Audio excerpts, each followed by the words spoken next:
ऐसी ट्रेन में सर अगर फोर्स पर्सनल को अगर ये करेंगे, ट्रैवल करवाएंगे, तो आई डोंट थिंक सो क्या ही करेंगे। बहुत ही बुरा है। नमस्कार, आदाब, सत श्री अकाल, जय भीम, जोहार। मेरा नाम है नवीन कुमार। ये जो देख रहे हैं ना, वो दुनिया की सबसे चौथी बड़ी अर्थव्यवस्था की पेंटिंग है। सॉरी, महान पेंटिंग।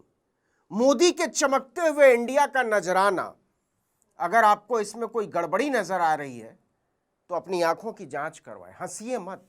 मोदी जी को बुरा लग सकता है, और मोदी जी को बुरा लगता है ना, तो जिसकी वजह से बुरा लगता है उसको जेल में डलवा देते हैं। लेकिन सवाल तो सवाल है, वो अच्छा लगे या बुरा।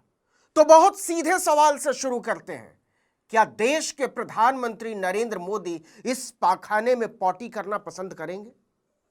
क्या देश के गृह मंत्री अमित शाह इस सीट पर, अगर इसे सीट कहते हैं तो, 1 मिनट के लिए भी बैठना पसंद करेंगे? क्या देश के रक्षा मंत्री राजनाथ सिंह इस वॉश बेसिन में हाथ धोना पसंद करेंगे, अगर यह वॉश बेसिन है तो? क्या देश के राष्ट्रीय सुरक्षा सलाहकार इस रेल कोच में 1 मिनट के लिए भी सफर करना पसंद करेंगे?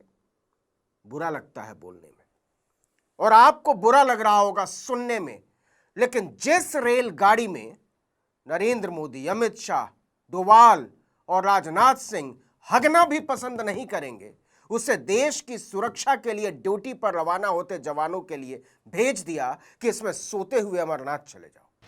दरवाजा ही नहीं है, दरवाजा टूटा हुआ है। वो देखिए सर, लाइट्स, कैसे टॉयलेट करेगा इसमें बंदा। सर ये तो चेंज होने चाहिए सर, ये वाले डब्बे तो बिल्कुल चेंज होने ही चाहिए सर। ये तो ऐसी सिचुएशन में तो आई डोंट थिंक सो कि ट्रैवल करना सही है। ये इनह्यूमन टाइप कंडीशन है सर। बुरा लग रहा है ना? लगना चाहिए। सौंदर्य बोध को धक्का लग रहा होगा ना? लगना चाहिए। लेकिन सच कहने का अब यही तरीका बचा है। ड्यूटी पर जा रहे जवानों को ऐसी ही रेलगाड़ी, बल्कि यही रेलगाड़ी मुहैया कराई थी नरेंद्र मोदी के रेल मंत्री, माफ कीजिएगा, रेल मंत्री अश्विनी वैष्णव ने बीएसएफ के जवानों के लिए। इस पर तो बाकायदा कई पीएचडी हो सकती है कि ऐसा साफ सुथरा, सुंदर, सुविधा संपन्न और शानदार रेल कोच मोदी ने निकलवाया कहां से देश के जवानों के लिए। इसके लिए मोदी जी को थैंक यू बोलना तो बनता है। तो देश की सुरक्षा में तैनात जवानों और उन जवानों को सलाम करने वाले देश के लोगों, रेल का ऐसा जबरदस्त वाला डिब्बा बॉर्डर सिक्योरिटी के लिए खोज कर निकालने के लिए जोर से बोलो थैंक यू मोदी जी। आगे बढ़ने से पहले 2 तस्वीरें दिखाते हैं आपको। एक तरफ गृह मंत्री अमित शाह से राष्ट्रवादी पत्रकारिता का ज्ञान लेते इन्फ्लुएंसर हैं सोशल मीडिया के, कुछ झुके हुए, कुछ बैठे हुए और कुछ लेटने को लालायित। और दूसरी तरफ देश की सुरक्षा के लिए ड्यूटी पर रवाना होते सुरक्षा बलों के उन्हीं जवानों के लिए मोदी की प्राथमिकता की तस्वीर है, जिनके नाम पर सत्ता और उसके आगे दंडवत राष्ट्रवादी पत्रकारिता के शिशु देश प्रेम के श्लोक बांचते फिरते हैं।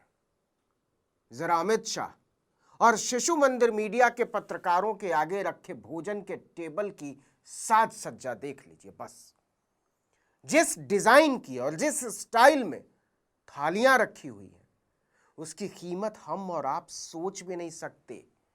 फेक न्यूज का मास्टरमाइंड भाजपा आईटी सेल के मुखिया अमित मालवीय इन इन्फ्लुएंसर्स को बैठाकर पट्टी पढ़ा रहे थे कि हमने राष्ट्र के लिए कौन कौन से तीर मारे हैं और अब इस तीर से आपको विपक्ष का शिकार कैसे करना है। और दूसरी तरफ सरहद की तरफ रवाना होते जवान सोच रहे थे कि जो रेलगाड़ी नरेंद्र मोदी ने भेजी है उसमें बैठना कहाँ है, सोना कहाँ है और सफर कैसे करना है। देश की हिफाजत में रवाना जवानों के सफर के लिए भेजी गई रेलगाड़ी की दशा दिखाती है कि लाखों के सूट बूट पहनने वाले, दिन में कई बार कपड़े बदलने वाले और 8,000 करोड़ के विमान में उड़ने वाले नरेंद्र मोदी राष्ट्रवाद पर गला तो फाड़ते हैं, लेकिन असल में वो देश की हिफाजत करने वालों को 2 कौड़ी का भी नहीं समझते हैं। मोदी के लोगों को लगता है कि ये देश की हिफाजत करने वाले हैं कौन? कीड़े मकोड़ों की तरह है। उनका काम है मरना और खपना, और हमारा काम है उनके नाम पर वोट मांगना। सो नरेंद्र मोदी मांग रहे हैं, अमित शाह मांग रहे हैं जेपी नड्डा। मोदी की नसों में लहू नहीं, गरम सिंदूर बह रहा है। एकदम बकवास, सरासर बकवास। इस बकवास के बरक्स जरा इस रेलगाड़ी को देख लीजिए। अमरनाथ यात्रा के लिए ड्यूटी पर जा रहे 1200, लगभग 1200 बीएसएफ जवानों के लिए नरेंद्र मोदी को यही रेलगाड़ी मिली थी। एसी तो जाने ही दीजिए। जब देश के जवानों की बात आती है तो एकदम चिल्ड हवा में प्यूरिफाइड ऑक्सीजन घोंटने वाले नरेंद्र मोदी इतना ही सोच पाते हैं। जरा सीटों की हालत देख लीजिए और यह भी सोच लीजिए कि इन्हें सीट कहा भी जा सकता है या नहीं। पैसेंजर ट्रेनों में भी आजकल गद्दियां लगी होती हैं, लेकिन मोदी को यही मिली जवानों के लिए। अब यह मत पूछ लीजिएगा कि जिन जवानों के नाम पर मोदी वंदे भारत नाम की वसूली ट्रेन चला रहे हैं, उनमें से एक जवानों को एक दिन के लिए क्यों नहीं दे दी। अच्छा हां, मोदी जी वंदे भारत तो अमीरों के लिए चलाते हैं ना। उनकी नजर में इन मजदूर जैसे जवानों की क्या ही औकात जो वंदे भारत में बैठा है मोदी जी। सीट नहीं खराब हो जाएगी। वैसे बूता चलता तो मोदी इस टट्टी ट्रेन को भी हरी झंडी दिखाने पहुंच जाते। देखा था ना, अकेले में तिरंगा लहरा रहे थे। और अब सुनिए पूरी कहानी। आदेश हुआ कि 6 जून को 1200 जवानों को त्रिपुरा से अमरनाथ की सुरक्षा के लिए रवाना होना है। बीएसएफ ने भारतीय रेल से प्रोटोकॉल के तहत जवानों की सुगम यात्रा के लायक एक स्पेशल ट्रेन मुहैया कराने का अनुरोध किया। Special train. और मोदी जी ने ऐसी ऐतिहासिक रेलगाड़ी जवानों के लिए भेज दी कि जवानों की आंखें फटी की फटी रह गई। नॉर्थ ईस्ट फ्रंटियर रेलवे ने छांट कर अश्विनी वैष्णव के खजाने से नगीना भेजा था भारत की सुरक्षा के लिए रवाना होने वाले जवानों के वास्ते। वो तो अच्छा हुआ कि किसी ने निरीक्षण करने गए जवानों का वीडियो बना लिया, वरना बीजेपी मुख्यालय में बड़े बड़े इन्फ्लुएंसर्स को बैठाकर पत्रकारों को अच्छी और सच्ची पत्रकारिता का ट्रेनिंग देने वाले अमित मालवीय कहते, मुकदमा करो, इस पर फेक न्यूज फैला रहा है। देखते ही देखते जवानों के लिए मोदी की मोहब्बत का यह वीडियो सोशल मीडिया पर वायरल होने लगा।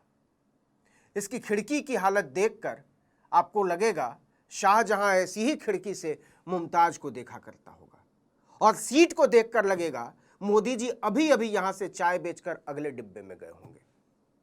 ट्रेन के अंदर टॉयलेट को देखकर आपके दिल में मोदी जी के लिए ऐसा सम्मान जागेगा कि पूछिए मत।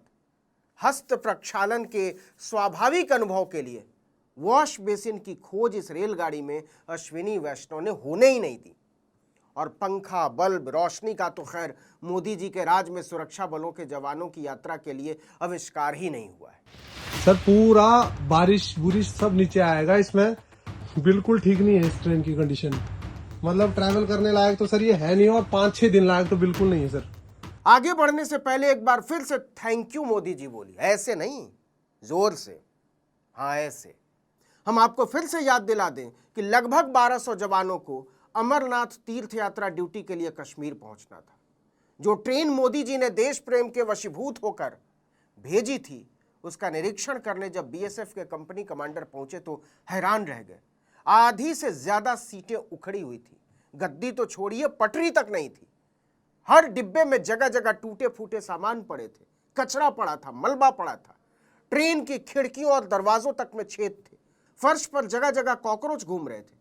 अधिकांश डिब्बों में बल्ब और बिजली के कनेक्शन तक नहीं थे। इस भयानक गर्मी में एसी तो छोड़िए, पंखा तक नहीं चल रहा था, कनेक्शन ही नहीं था। बीएसएफ के कमांडर ने ऐसी घटिया ट्रेन से अपने जवानों को भेजने से साफ इनकार कर दिया। सोचिए कितनी खराब बात है। वैसे मोदी जी ने इतनी शानदार ऐतिहासिक सुविधा संपन्न ट्रेन भेजी और जवान गए नहीं।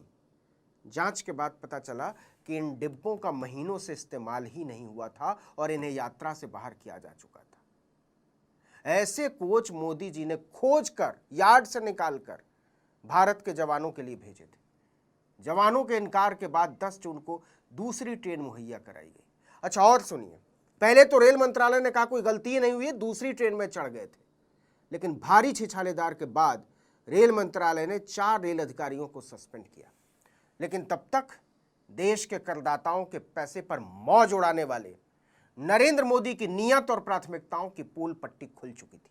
वो ट्रेन की रेक कल ही रिप्लेस कर दी गई थी और जो 4 अधिकारी इसके लिए जिम्मेदार थे उनको सस्पेंड भी कर दिया गया। देश जान चुका था कि मोदी जी के लिए जवान कीड़े मकोड़ों से ज़्यादा कुछ नहीं है। इस वीडियो में इतना ही, लेकिन अगर आपने आर्टिकल 19 इंडिया को अब तक सब्सक्राइब नहीं किया तो फ़ौरन कर लीजिए, बेल आइकॉन दबाइए, घंटी जैसी आकृति, लाइक कीजिए और कमेंट करके बताइए हमारा वीडियो आपको कैसा लगा। हमारा ट्विटर हैंडल है आर्टिकल 19_इंडिया और मेरा ट्विटर हैंडल है नवीन जर्नलिस्ट। नमस्कार।